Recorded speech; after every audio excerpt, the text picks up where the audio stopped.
Good morning, and how are you? Today, my subject, I want to begin with a William Shakespeare's quote, if I may. It is a wise father who knows his son. It is a wise father who knows his son. Which brings me quite beautifully to my subject. Black men are losers, and they are not husband material. Admittedly, I've come across some good black men who do look after their children and their wives. They tend to be in the church, funny enough. But I've come across good black men who are loyal and faithful, but only a handful. So for all you women out there, whether black or white, who have a good black man, you want to hold on to him, because the black gay predators will be after him. However, have you noticed that there are more black men sharing knowledge and word, you know, whenever you stimulate them, word, preach it. They seem to crave knowledge and word. And this goes back to Pentecostalism, where they get tickled by the pastor preaching and shouting through the microphone, even though the pastor wasn't making any sense. Sinners! Stop shaking. You couldn't even hear what the pastor was saying. The only time the pastor made sense was when he wanted tithing. Okay, everyone, I'd like some tithe. God will bless you. Apart from you could hear a word he's saying, and you were walking tongues, speaking in tongues, and you couldn't even decipher what he's saying. Apart from when he came to collection and tithe, then suddenly he made sense. But this goes back to a Pentecostal root. Why we get tickled with words. And the black man is no different. Word, knowledge. And the black man has been on the street corners with the strange Qurans, the strange Kemetic book, the black knowledge book, the black education book, preaching black consciousness. They've been doing it for years. The Nation of Islam started this sickness. They haven't even created one single job, but they made the Louis Farrakhan family rich. But of course, they continue preaching the word, knowledge. And with all this knowledge and education, the black family is as ravaged, filthy, dirty, immoral as ever. Now, don't blame the black woman. You claim you're the one with the word, the knowledge, the education. You claim you're the one who's got wisdom to give. Did you know I was dating this single mother, and how we met, I was promoting my book in Stourbridge, and we got talking, and we were attracted to each other, and I started dating her, and I used to iron her kids' clothes and things like that, and her children You know, they were so impressed with me as a father role model that it actually influenced. I wasn't even a real father.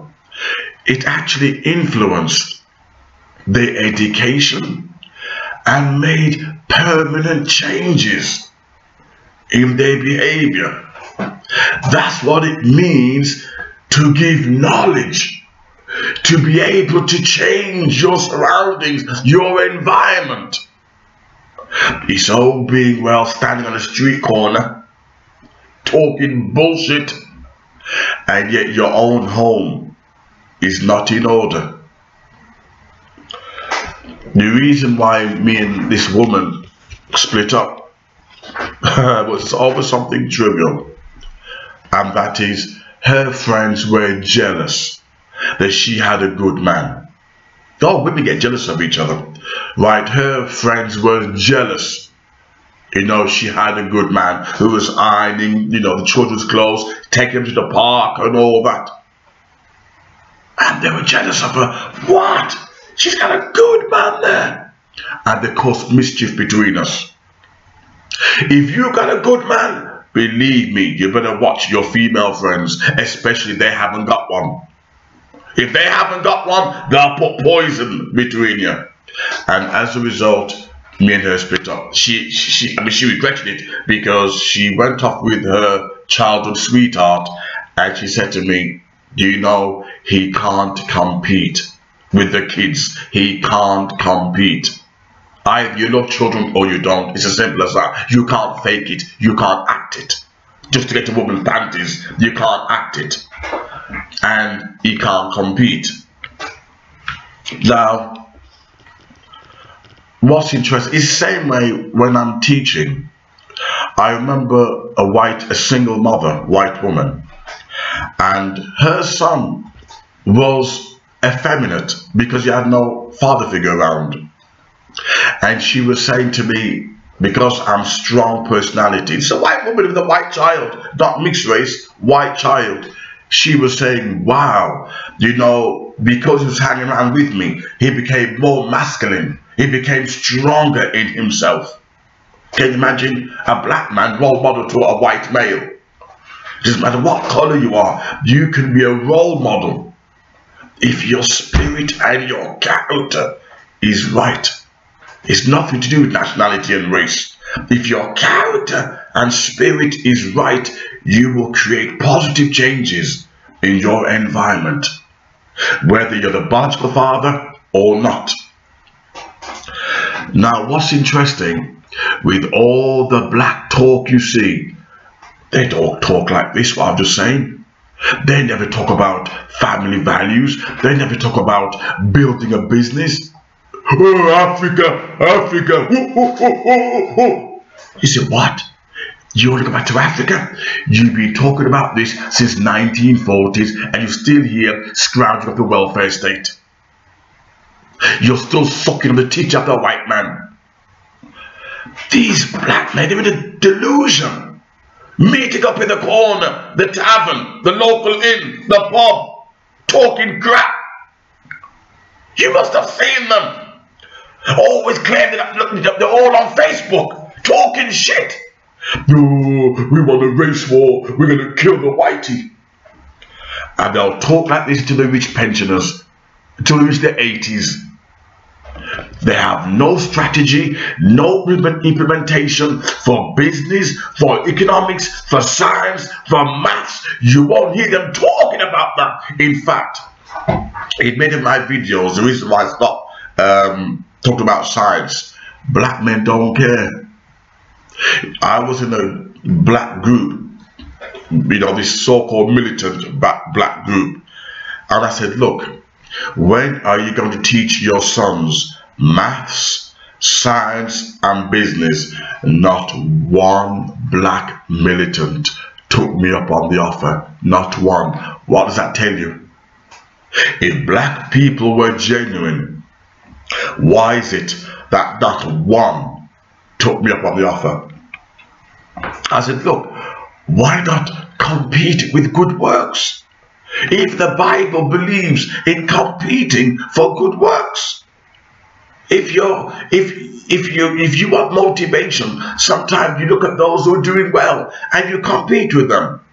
Before I, got into business, there was this Indian guy who used to drive around in a big Mercedes, and at that time I was lowly in life, I was poor in life, and you know something, I'd look at him and think, one day that's gonna be me. I wasn't jealous of him, I wasn't envious of him.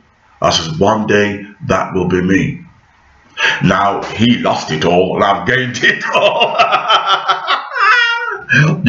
His dick ruled him, his cock ruled him. He got through divorce, now he's working in Sainsbury's. I'm not saying that anything wrong with stacking shelves for a living, I'm not saying anything wrong with that, but he'd fallen from grace, now stacking shelves, couldn't control his dick, right? But at the end of the day, and that is, you see these black men all huddled in the corner talking about Kemetic, African spirituality, meaning paganism, tree worship, worshipping trees and nature, not the real God. African, paganism, that's what they're into. Pan-Africanism, influenced by John Henry Clark, another black militant with no brain. The only thing with John Henry Clark is he exposed Islam. That's the only thing. But apart from that, he's another black pagan, right? And that I can look, any black Africanism, Pan-Africanism, Kemetic, you want to challenge me on theology, come and challenge me. I'm ready for you, right? However, the black man will never talk about with each other, let's pay child support, let's contribute to the children we've dumped. They won't do that. You won't hear Louis Farrakhan do that. And the reason why the Nation of Islam was built on fornication and adultery. Black men are only acting what their father Elijah Muhammad was doing with these young black girls. The Nation of Islam, the Bible says, by your fruits you shall know them. You look at the Nation of Islam fruit, it was built on fornication, adultery. The black men weren't faithful. How the hell can Louis Farrakhan talk about knowledge and wisdom when his own empire was built on a big dick? Elijah Muhammad couldn't keep his dick in his pants with all this knowledge and the black man's guide to eating well and eat to live. With all that crap, he couldn't control his dick. Like father, like son. So those who follow Louis Farrakhan, they'll wonder why they can't talk strong. They can only attack white people, but they can't attack the big dick. They can't talk about paying child support. They can't talk about building business, building economics, and making it work. Your women are gonna love and fancy you in that pitiable state, looking like a dog. It's only natural in nature. A woman wants a man who is strong and who can carry her. You couldn't carry her too weak. You try to pick her up, she'll drop on you. You skinny like a rat, like an ant. You ever see these skinny black men trying to pick up a woman and she drops on him? So sorry. No, he couldn't carry her. He's too weak. You must have seen these hamburger, cheeseburger black men. But seriously, if you can't carry a woman, how the hell can you call yourself a man? You really shouldn't be in the street corners, spreading religion that you don't even understand. You should all standing there, holding in the corner. You don't understand nothing. Why don't you go home and Be a father to your son. Let that be your knowledge. Let that be your education. Let that be your wisdom. But you don't want to do it because you're playing a game. As William Shakespeare says, to you, your father should be as a god, one that composed your beauties, and one to whom you are, but as a form in wax, by him imprinted and within his power. Now,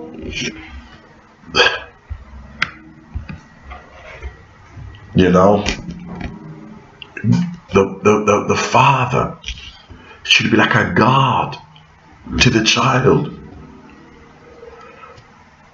According to William Shakespeare,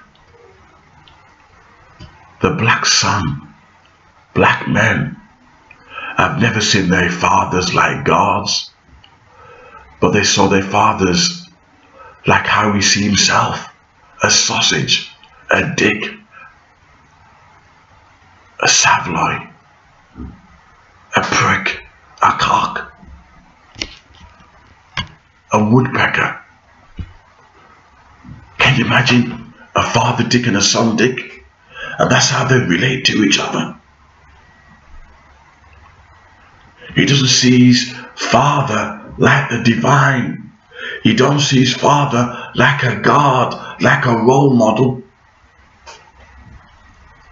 And you wonder why black boys and black men are killing each other.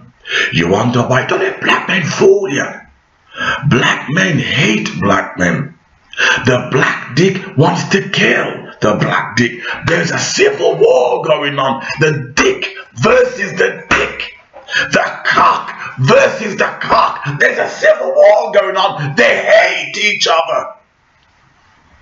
And they know why. But the devil has got a hold of the big dick. And that's the reason why they can't set themselves free in their minds. It is strong talk for the weekend. But whenever you see these black men on street corners, you ask yourself the question, is he paying child support? Is he paying child support? How many kids has he dumped? Why is it always black men with kids all over the place?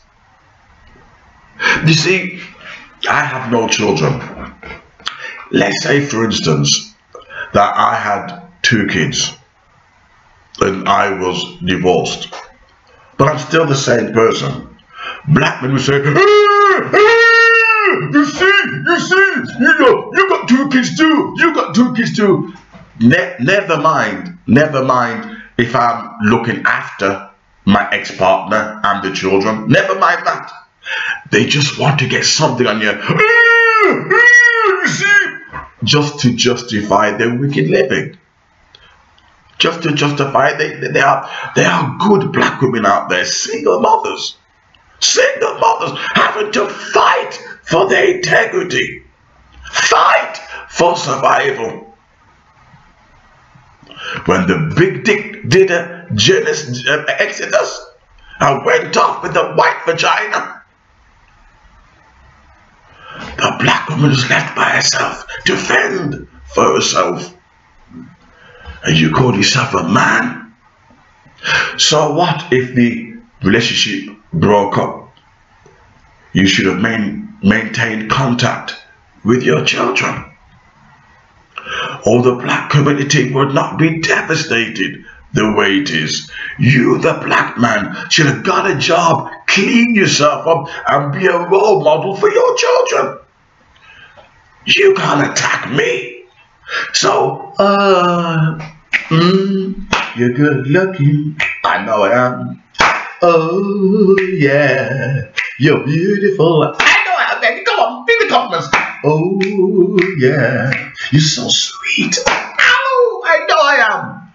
That's all you can say. You can't deal with the facts. What? put that in your pipe and smoke it.